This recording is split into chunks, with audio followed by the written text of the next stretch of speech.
Corona और lockdown के दौरान तमाम मुश्किलों के बावजूद किसानों ने अपना काम जारी रखा।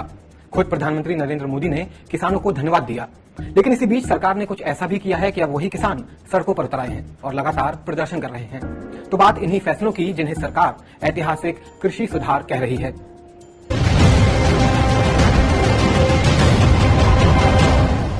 3 जून 2020 को केंद्रीय कैबिनेट ने 3 अध्यादेश पारित किए। ये 3 अध्यादेश हैं कृषि उत्पादन व्यापार और वाणिज्य अध्यादेश 2020, मूल आश्वासन पर किसान समझौता और कृषि सेवा अध्यादेश 2020 और तीसरा आवश्यक वस्तु अधिनियम 1955 में संशोधन। सबसे पहले कृषि उत्पादन व्यापार और वाणिज्य अध्यादेश की बात करते हैं। सरकार का कहना है कि इससे किसान अब अपनी उपज को मंडियों के अलावा देश के किसी भी हिस्से में बेच सकेंगे, या हम ये भी कह सकते हैं कि व्यापारी अब किसी भी जगह से उपज को खरीद सकेंगे। पहले ये काम मंडियों में होता था, लेकिन क्या किसानों को इससे फायदा हो सकता है? इस अध्यादेश से किसानों को डर है कि सरकार एमएसपी से पीछे हट रही है। दरअसल इस अध्यादेश में कहीं भी एमएसपी का जिक्र भी नहीं है। मंडी के बाहर खरीद की छूट मिलने से व्यापारियों को मंडी में लगने वाला टैक्स भी नहीं देना होगा, तो जाहिर है कि वे टैक्स न देकर मंडियों के बाहर ही खरीद करेंगे। आखिर व्यापार का सीधा सिद्धांत ज्यादा मुनाफा कमाना ही तो है।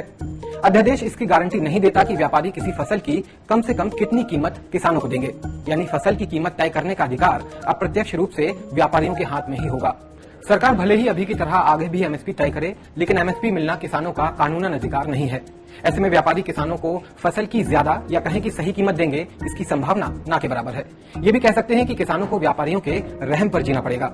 लेकिन कई जानकारों का कहना है कि किसानों के हालात सुधारने के लिए उन्हें मंडी व्यवस्था यानी एपीएमसी के चक्र से बाहर निकालना जरूरी है।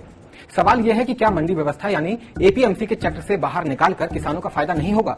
इस सवाल का सीधा जवाब बिहार से मिल सकता है, जहां एपीएमसी कानून को 2006 में ही खत्म कर दिया गया। यहां सीधे व्यापारी ही किसानों से उपज की खरीद करते हैं, यानी बिहार के किसान एपीएमसी के चक्र से 2006 में ही बाहर हो गए थे।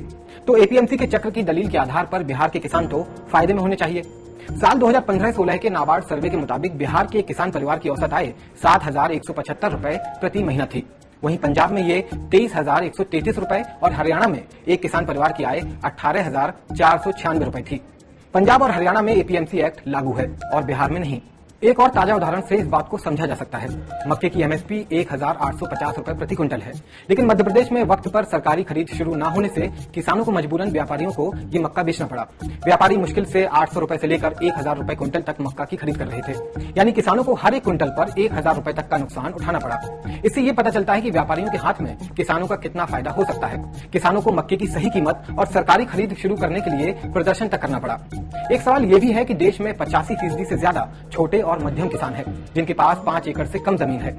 क्या उनके पास इतने संसाधन हैं कि वे अपने गांव से दूर जाकर फसल को बेच सकें या उन राज्यों तक जा सकें जहां उपज की ठीक कीमत उन्हें मिल सके? वहीं मूल आश्वासन पर किसान बंदोबस्ती और सुरक्षा समझौता अध्यादेश को हम आसान भाषा में कॉन्ट्रैक्ट फार्मिंग का अध्यादेश भी कह सकते हैं। सरकार का दावा है कि इससे किसानों की आमदनी बढ़ेगी और उसके उत्पादन की बिक्री सुनिश्चित यानी पक्की रहेगी। इस अध्यादेश के जरिए कंपनियां किसानों के साथ किसी फसल के लिए समझौता करेंगी जिसमें उपज की कीमत पहले से तय कर ली जाएगी। किसानों को कंपनी के मुताबिक खेती करनी होगी, जिसमें बीज से लेकर कटाई तक का सारा खर्च कंपनी करेगी। इस दौरान अगर कंपनी और किसान के बीच कोई विवाद हो जाता है तो सबसे पहले शिकायत एसडीएम के पास होगी। एसडीएम कमेटी बनाकर शिकायत का निपटारा करेंगे। समाधान न होने पर सुनवाई भी की जाएगी। एसडीएम के पास सुनवाई से भी अगर समाधान न निकल पाया तो जिलाधिकारी के पास विवाद निपटाने की जिम्मेदारी होगी। सवाल यह है कि एसडीएम या डीएम के पास पहले से मौजूद जिम्मेदारियों के बीच किसानों के विवादों को निपटाना कितना आसान होगा, और क्या किसान निपटारे की इस लंबी प्रक्रिया से गुजरने के लिए सक्षम है? हालांकि कॉन्ट्रैक्ट फार्मिंग देश में नई नहीं है, पहले से एपीएमसी कानून के तहत ये होती रही है। पंजाब, महाराष्ट्र, हरियाणा, कर्नाटक और मध्य प्रदेश जैसे राज्यों में कॉन्ट्रैक्ट फार्मिंग पहले से ही हो रही है, लेकिन इनके नतीजे सफल नहीं कहे जा सकते।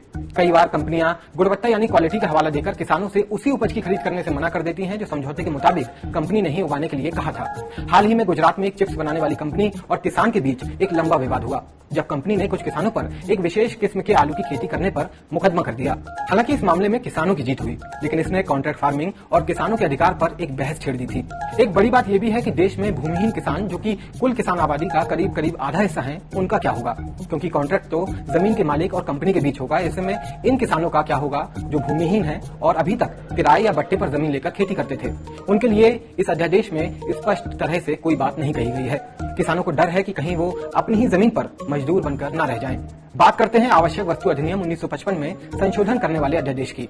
दरअसल आवश्यक वस्तुओं के स्टॉक पर एक लिमिट होती है, यानी एक कंपनी या व्यापारी किसी वस्तु का कितना भंडारण कर सकता है वो तय होता है। भंडारण यानी स्टॉक की लिमिट को मुख्य रूप से आवश्यक वस्तुओं की कालाबाजारी को रोकने के लिए तय किया जाता है। लेकिन संशोधन के जरिए सरकार ने आवश्यक वस्तु अधिनियम की सूची से खाद्यान्न, तिलहन, दलहन फसलों के साथ आलू और प्याज जैसी प्रमुख फसलों को भी बाहर कर दिया है। यानी अब कोई भी व्यापारी जितना चाहे आलू, प्याज, दालें, तेल जैसे उत्पादों को अपनी मनमर्जी से भंडारण कर सकेगा और अब इसमें कानूनन कालाबाजारी जैसी कोई बात भी नहीं रह गई है। अब जिसके पास जितना पैसा है वो उतनी मात्रा में इन्हें खरीद कर भंडारण यानी अपना स्टॉक रख सकता है। इसकी भी संभावना है कि खरीद तो सस्ते दाम पर की जाए और फिर बाजार में उसकी सप्लाई न करके एक बनावटी कमी पैदा की जाए, जिससे किसी वस्तु के दाम बढ़े और कीमत बढ़ने पर उसे बेचा जाए, क्योंकि अब इस पर सरकार का सीधे सीधे कोई नियंत्रण नहीं है। ये संशोधन सिर्फ किसानों और व्यापारियों से ही जुड़ा नहीं है, बल्कि ये देश की आम आवाम से भी सीधे तौर पर जुड़ा है, क्योंकि अंतिम उपभोक्ता वही है।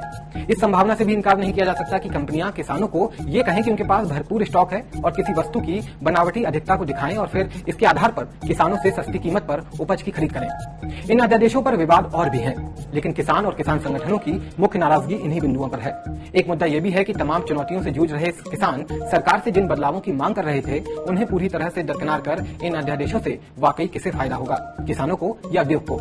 एक सवाल यह भी है कि जब देश कोरोना के संकट से जूझ रहा है और संसद भी नहीं चल रही है, तो खुद सरकार के मुताबिक इतने बड़े और ऐतिहासिक बदलाव के लिए कुछ इंतजार क्यों नहीं किया गया? क्यों नहीं इन अध्यादेशों पर संसद के अंदर एक स्वस्थ बहस कराई गई, ताकि पूरा देश इन अध्यादेशों के जरिए होने वाले बड़े ऐतिहासिक बदलाव को समझ सकता। अब देखना ये होगा कि लगातार बढ़ रहे विरोध से आखिर सरकार कैसे निपटती है और यह अध्यादेश हकीकत में किसानों के लिए कितने ऐतिहासिक होने वाले हैं।